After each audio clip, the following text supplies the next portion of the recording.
इस वीडियो में हम लोग सॉलिड ऑफ रिवोल्यूशन या परिक्रमण ठोस के वॉल्यूम और सरफेस कैसे ज्ञात किए जाते हैं इस बारे में स्टडी करेंगे।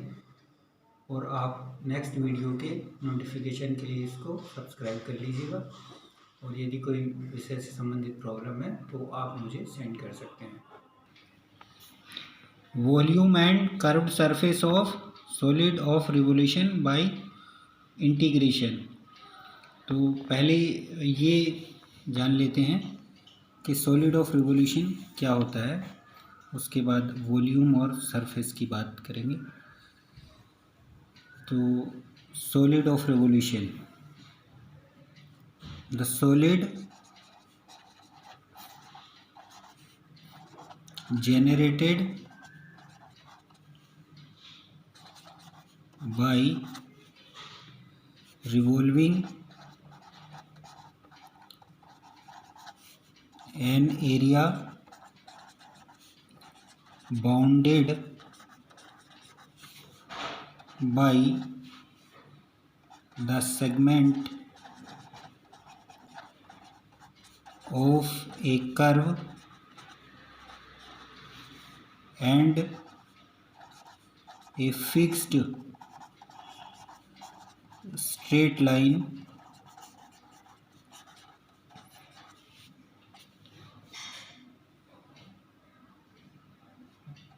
one whole round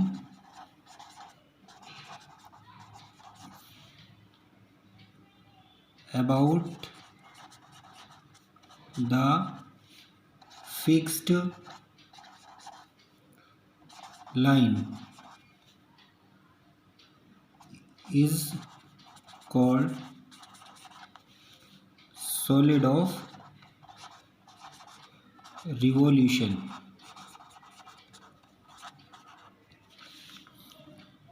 क्या है ये सॉलिड ऑफ रिवोल्यूशन? ये हमारे पास कर्व है कोई, मान लिया, और ये कोई फिक्स स्ट्रेट लाइन है। इस फिक्स स्ट्रेट लाइन और इस कर्व के बीच में ये जो एरिया है, इसको इस फिक्स स्ट्रेट लाइन के अबाउट अगर हम घुमाएं तो जो इसको घुमाएंगे इस तरीके से, इस फिक्स स्ट्रेट लाइन के इस एरिया को, तो जो सॉलिड जनरेट होगा उसको बोलते हैं हम सॉलिड ऑफ रिवोल्यूशन, परिक्रमण ठोस।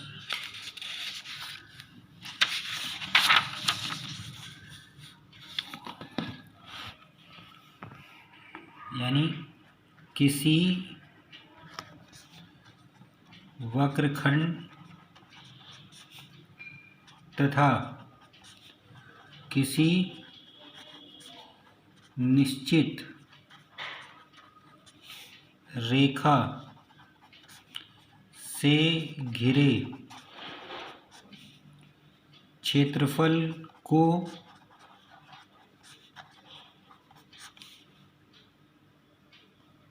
निश्चित रेखा के परितः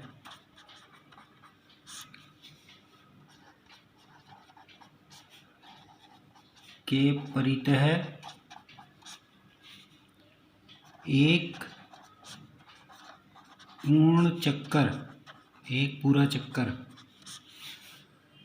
घुमाने पर जो ठोस जनित होता है उसे परिक्रमण ठोस यानी सॉलिड ऑफ रिवोल्यूशन कहते हैं।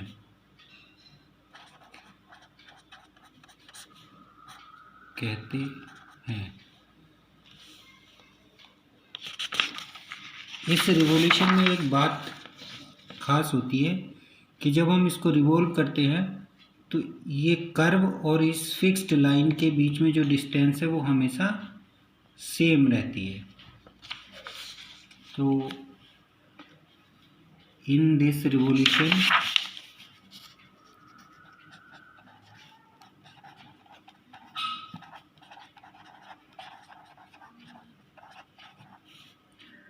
distance of each point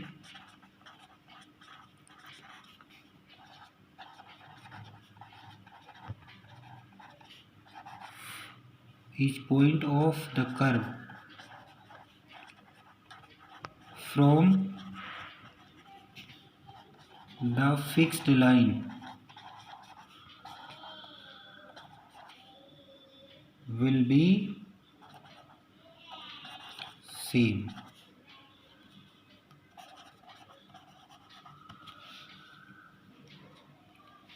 यानी इस तरीके से भी इसको कह सकते हैं हम लोग, इसको इस परिक्रमण में वक्रखंड के प्रत्येक बिंदु की दूरी निश्चित रेखा से सदैव समान रहती है।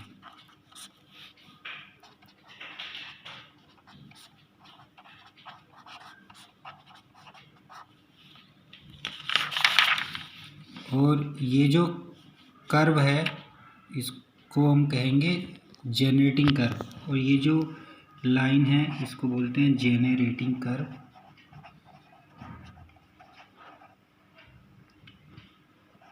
Generating curve and this line is called axis of revolution.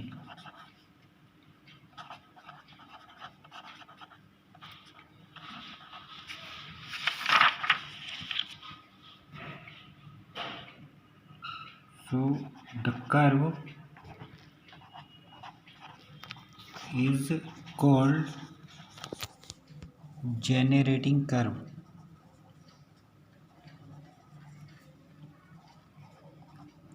Curve Hindi में जनन वक्र, जिससे सॉलिड जनरेट होता है। And the fixed line is called axis of revolution।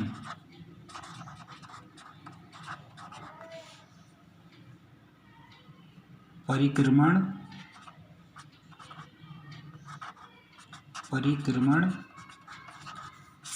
अक्ष। तो इसको हम परिक्रमण अक्ष कहते हैं और उसको जनन वक्र कहते हैं, जिससे जो ठोस है वो जनरेट होता है, और जिस लाइन के परितः घूमकर जनरेट होता है उसको एक्सिस कह देते हैं उसकी। अब जो कर्व हमारे पास अब सॉलिड जनरेट हो गया, घूमने के बाद हमने जो सॉलिड जनरेट कर लिया, उस सॉलिड का वॉल्यूम और जो सरफेस बनेगी, सरफेस कब बनेगी, देखो इसको अगर हम पूरे एरिया को जब घुमा रहे हैं और जो घूमने के बाद इस तरीके से जो बन रहा है, जब इसको इस तरीके से घुमा रहे हैं पूरा, ये तो इस एक्सिस के परित है, तो जो बनेगा वो सॉलिड, तो सॉलिड में आयतन होगा तो वो वॉल्यूम बनेगा। और जो ये जो इसकी परिधि है, ये जब चारों तरफ घूमेगी इस तरीके से, तो जो बनेगा बाहर वो सरफेस बन जाएगा। जैसे एग्जाम्पल के तौर पे अगर हम देखें तो यहाँ से क्लियर एकदम हो जाएगा। अगर हमें स्फीयर अगर हम जनरेट करें जैसे, तो स्फीयर कैसे जनरेट कर सकते हैं, ये हाफ सर्किल है, सेमी सर्किल, इसको अगर इस डायमीटर के परितः ऐसे करके घुमा दें हम, तो ये क्या होगा, एक सॉलिड जनरेट हो जाएगा। वो जो सॉलिड जनरेट होता है, ये पूरा एरिया को हमने घुमा दिया इस सेमी सर्किल के, तो इसको घुमाने से क्या होगा, एक स्फीयर जनरेट हो जाएगा। तो वो सॉलिड स्फीयर जनरेट होगा, तो स्फीयर में आयतन आ जाएगा, और वो बाहर की जो बाउंड्री होगी, इस बाउंड्री की वजह से जो जनरेशन हो रहा है वो उसकी सरफेस हो जाएगी, वो जो गेंद होती है उसकी सरफेस बन जाएगी वो। तो इस तरीके से ये हमारा जनरेशन हो जाएगा। तो सरफेस और हम वॉल्यूम फाइंड आउट कर सकते हैं। तो कैसे फाइंड आउट करेंगे ये अब देखना है।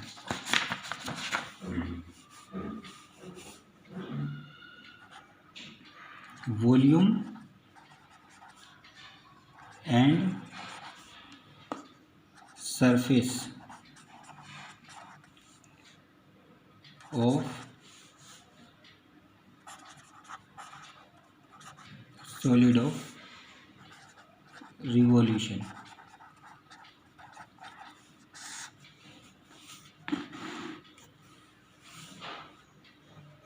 तो मान लिया हमारे पास ये कोई कर्व है,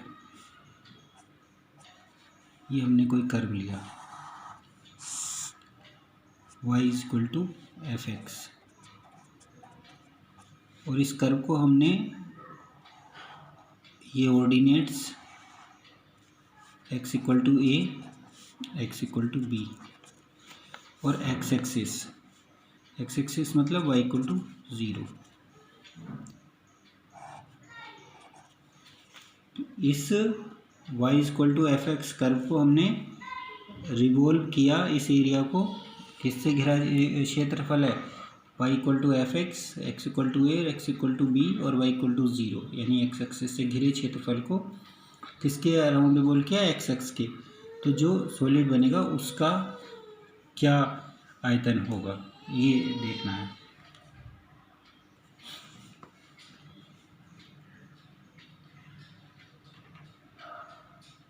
If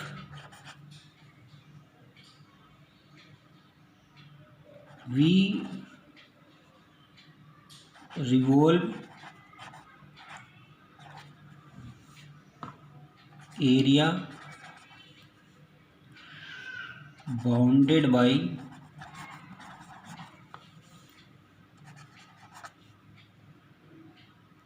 a curve y equal to fx, coordinates x equal to a, x equal to b and x axis यानी y equal to 0 about x axis. तो जो फिक्स लाइन है वो क्या है, x एक्सिस। वो जो जनरेटिंग कर्व है वो है y equal to f x. Then volume is equal to pi integration y square d x, और कहाँ से कहाँ तक, a से b तक। ये मैं इसको प्रूफ तो नहीं करूँगा, लेकिन मैं एक आपको आइडिया बता दे रहा हूँ। यहाँ पर हमने कोई स्मॉल स्ट्रिप ली, मान लिया वो है dx लेंथ की, कितना है इसका, ये है dx। अब हमें क्या करना है, ये यहाँ पर लगभग ये इतनी छोटी है कि ये बहुत अंतर नहीं है इस वाली और इस वाली, उसमें ये लगभग बराबर ही है। तो मान लिया ये आपके पास स्ट्रिप है dx, इसकी जो है मोटाई है, और इसको आप ये लगभग क्या बन जाएगा, एक आयत बन जाएगा। ये y इसकी लेंथ हो जाएगी इधर साइड में y एक्सिस पर, और ये dx x एक्सिस पर है। तो ये इस अगर आप रेक्टेंगल को, ये बहुत स्मॉल रेक्टेंगल है, अगर आप इसको x एक्स के परितः घुमाएं तो इस तरीके से है जैसे ये है, और अगर हम इसको इस तरीके से घुमाएं पूरा इस x एक्स के परितः, ये इतनी मोटी है मान लिया dx, तो क्या होगा, एक पूरा का पूरा हमारे पास कि क्या बन जाएगा, एक डिस्क टाइप में बन जाएगा। तो उसका कितना वो होगा वॉल्यूम, तो वॉल्यूम कितना होगा उसका, वॉल्यूम होता क्या है, एरिया इनटू हाइट। तो कोई भी जो इस तरीके से आपके पास, ये आप देख रहे होंगे इस तरीके से जो पोजीशन बन रही है वो क्या है, एक सर्किल टाइप में बन जा रहा है। तो सर्किल का एरिया कितना हो जाएगा, पाई आर स्क्वायर, और आर की जगह पर यहाँ क्या है y, तो पाई y स्क्वायर, और ऊंचाई के लिए यहाँ पर क्या हो जाएगा, कितनी ऊंचाई का है ये dx, तो पाई वाई स्क्वायर dx। तो इस स्ट्रिप का जो वॉल्यूम है वो कितना हो जाएगा, पाई वाई स्क्वायर dx। और अब इस स्ट्रिप को अगर हम यहाँ से और यहाँ तक लेकर के चले जाएं, ए से बी तक, तो ये पूरा इसका जो सॉलिड जनरेट होगा उस पूरे सॉलिड का वॉल्यूम आ जाएगा। तो इस तरीके से ये है पाई वाई स्क्वायर dx। और दूसरी चीज़ इसकी क्या है, सरफेस हमें निकालनी है कि इसके द्वारा जो सरफेस जनरेट होगी उसका मान कितना होगा। तो सरफेस इक्वल टू 2 पाई और वाई डी एस, ये ए टू बी, ये इसका मान होगा। और ये कैसे आप सरफेस कैलकुलेट करेंगे, यहाँ पर वही उस तरीके से आपको करना होगा कि एक सरफेस निकालने के लिए हमको यहाँ पर एक छोटा स्मॉल एलिमेंट ds लेना होगा। और ये जो ds एलिमेंट है इसको, ये घूम रहा है इस तरीके से पूरा, तो उस ds एलिमेंट इस का क्या हो जाएगा, क्योंकि यहाँ पर ये सरफेस निकालना है, सरफेस एरिया, तो इसका कितना हो जाएगा, ये यहाँ से यहाँ तक की लेंथ। अगर हम इसको थोड़ी देर भूलना पड़ेगा, ये छोड़, क्योंकि वॉल्यूम अब नहीं निकाल रहे, अब ये निकाल रहे हैं। तो ये कितनी है, अगर इसको यहाँ पे y माने तो ये y और ds, तो ये परिधि है, परिधि को उसकी इस तरीके से घूम रही है। तो सर्किल की परिधि कितनी होती है, 2 पाई r। और ये कितनी मोटाई की आप ले रहे हैं इसको, ds की, तो 2 पाई r की जगह पर क्या होगा y, तो 2 पाई वाई ds। तो इस तरीके से ये 2 pi Y ds small element का आपका सरफेस हो गया, सरफेस एरिया। और जब हम पूरा ए से बी तक लेंगे तो वो पूरे जो भी सॉलिड जनरेट होगा उसका सरफेस एरिया हमको मिल जाएगा इस तरीके से। तो अगर ये तो पोजीशन तब है जब हम एक्स एक्स के परितः घुमा रहे हैं। अब अगर हम वाई एक्स के परितः घुमाएं तो वो दूसरा केस बन जाएगा।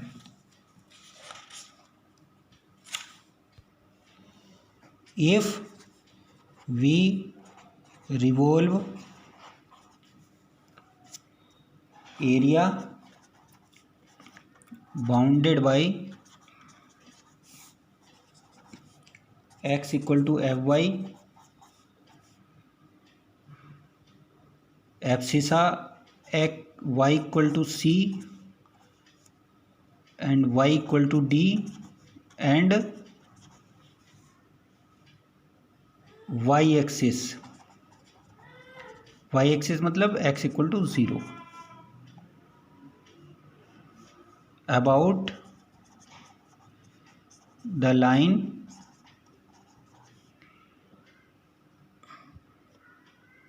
about y axis, about the line y x equal to 0 और y एक्सिस। तो अगर y एक्स के परितः इस वाले कर्व को हम घुमाएं तो जो वॉल्यूम जनरेट होगा ये x equal to f y, कहाँ से कहाँ तक, y इक्वल टू सी से y इक्वल टू डी तक, और ये क्या है x इक्वल टू 0। इस x इक्वल टू 0 के परितः अगर हम इसको घुमाते हैं तो जो वॉल्यूम जनरेट होगा उसकी वैल्यू, तो v बराबर पाई एक्स स्क्वायर और ये हो जाएगा डी वाई, सी से डी तक, और सरफेस क्या हो जाएगी 2 पाई एक्स डी एस, और ये हो जाएगा सी से डी। और यहाँ पर डी एस का मान कितना होगा, ये अभी हमने लेंथ ऑफ, उसमें हम लोग देख सकते हैं इसको, लेंथ ऑफ ए कर्व में, तो इसका वैल्यू होगी x1 plus d x upon d y का स्क्वायर और डी वाई। इसी तरीके से अगर यहाँ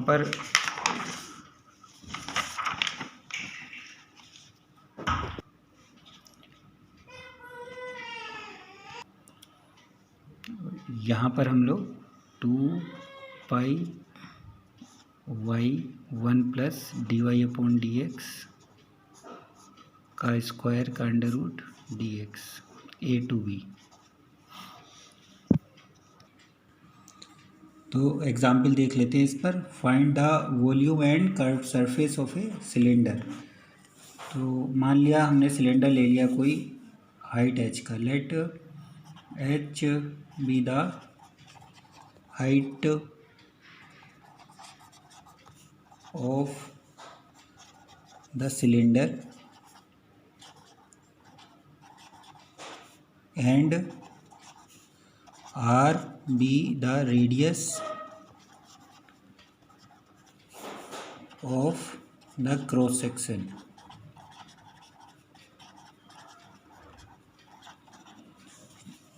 तो ये हमने कोई सिलेंडर है जो हमने ले लिया है,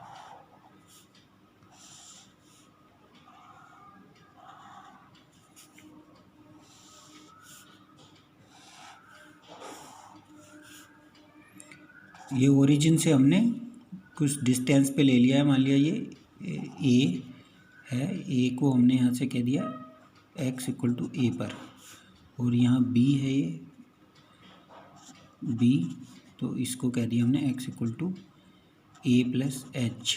क्यों? क्योंकि इसकी हाइट हमने ली है h, ये जो हाइट है इसकी ये h हमने कंसीडर की है। और ये बनेगा कैसे, ये आप देख सकते हो। ये अगर ए बी सी अगर हम इसको कहें डी कहें, तो ये लाइन, इस लाइन की इक्वेशन क्या होगी, ये हम कह रहे हैं कि इसकी रेडियस है y इक्वल टू आर। ये आर रेडियस का है, क्रॉस सेक्शन आर ले रहे हैं हम इसका रेडियस का, क्रॉस सेक्शन की जो रेडियस है वो आर ले रहे हैं। तो और ये क्या हो जाएगी इसकी इक्वेशन सी डी की, तो equation of c d is y equal to r. ये लाइन क्योंकि एक्स एक्स के पैरेलल लाइन है, ये सिलेंडर जनरेट करना है हमको।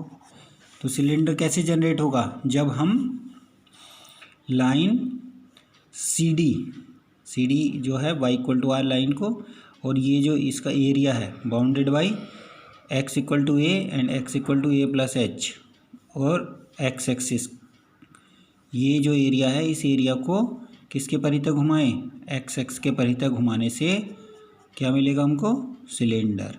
तो सिलेंडर हमको मिल जाएगा इसको इस तरीके से घुमाने से। इस का वॉल्यूम फिर हम फाइंड आउट करेंगे।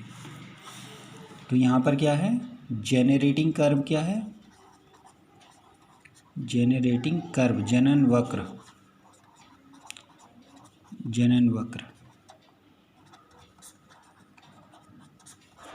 y इक्वल टू आर, और axis of revolution is, axis of revolution परिक्रमण अक्ष is x axis. So volume क्या हो जाएगा, so volume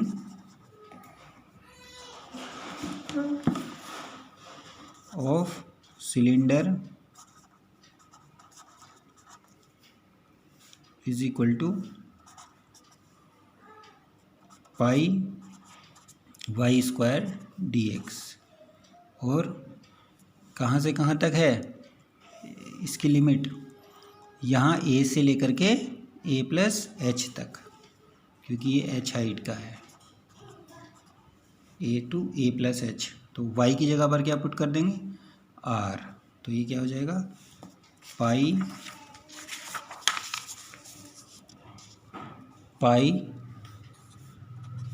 are square d x a to a plus h. तो ये क्या हो गया, पाई आर स्क्वायर कॉन्स्टेंट है तो बाहर आ गया, और 1 का हो जाएगा integration x a to a plus h. So it is pi r square a plus h minus a, so we get h, pi r square h. तो volume of the cylinder is pi r square h. अब बात आती है इसकी, जो ये इसको घुमाने से जो इसकी सरफेस बन रही है वो कर्व सरफेस, उसकी वैल्यू क्या होगी। तो surface s is equal to 2 pi integration y d s, और ये लिमिट कहाँ से कहाँ तक रहेगी, ए से ए प्लस एच तक। 2 पाई और वाई तो आर है, ए से ए प्लस एच, और वाई है हमारे पास आर, और ये यहाँ पर डी एस क्या हो जाएगा, 1 plus d y upon d x का स्क्वायर, इसका अंडर रूट और डी एक्स। तो चूँकि y is equal to r, so d y upon d x is equal to 0, तो यहाँ पर ये पुट कर देंगे, तो ये हो जाएगा 2 pi a to a plus h r 1 plus 0 d x. तो आर तो बाहर हो गया, 2 पाई आर, और यहाँ 1 बचा केवल, 1 का integration x a to a plus h, और इसको फिर so it is 2 pi r a plus h minus a, तो it is 2 pi r h. So surface S is 2 pi RH.